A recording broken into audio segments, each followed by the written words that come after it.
Diet मी सांगितलं व्हिडिओच्या चालू करण्याच्या अगोदर, डाएट हा सगळ्यात महत्वाचं आहे म्हणून सांगितलं. डाएट जर का चेंजेस केले, तुमचा IBSचा पेशंट पूर्ण क्युअर होऊ शकतो का?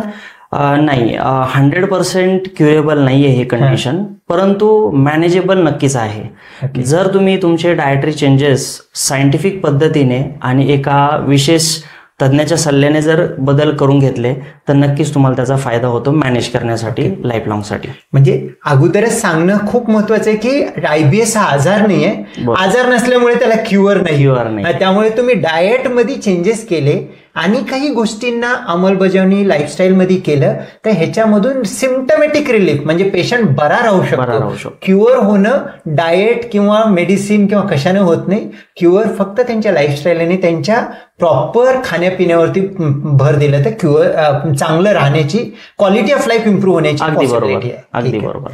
एखादा IBS पेशंट जर का तुम्ही बघितलं, कॉमन ट्रिगर होणारे फूड कोणते असतात?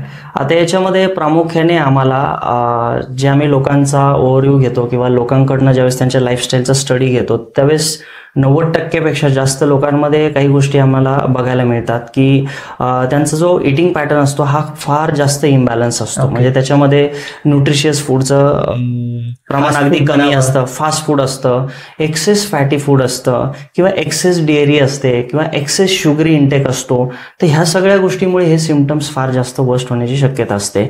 किंवा अनहायझेनिक फूड म्हणू शकतो आपण, पाणीपुरी वगैरे वगैरे, की ज्याच्यामुळे तुमचा गटचा बॅलन्स बिघडून ते सिम्पटम्स तुम्हाला अजून जास्त डेफिनेटली ट्रिगर होऊ शकतात. तर ट्रिगर होण्यामध्ये हे सगळ्यात महत्वाचे फॅक्टर्स येतात आता जे आपण डिस्कस केले. इव्हन स्ट्रेस आणि प्रॉपर लाईफस्टाईल, फिजिकली. त्याच्यामध्ये अगदी सखोल जर बोलायचं म्हटलं तर लाईफस्टाईलमध्ये अनेक फॅक्टर येतात, जसं की तुमचे झोपेचे तास, त्याच्यानंतर तुमची क्वालिटी ऑफ स्लीप, जे तुम्ही तास झोपतायत ते बरोबर झोपतायत का, त्याच्यानंतर स्लीपमध्ये येणारे डिस्टर्बन्स आहे ज्याच्यामुळे स्लीप खराब होऊन तुम्हाला हे लक्षणं वाढू शकतात.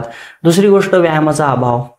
व्यायाम जर व्यवस्थित नाही केला किंवा व्यायाम जर तुमच्या रुटीन लाईफमध्ये फारच कमी असेल तर त्याच्यामुळे अपचनाचा त्रास होऊन हे सिम्पटम्स तुम्हाला दिसू शकतात.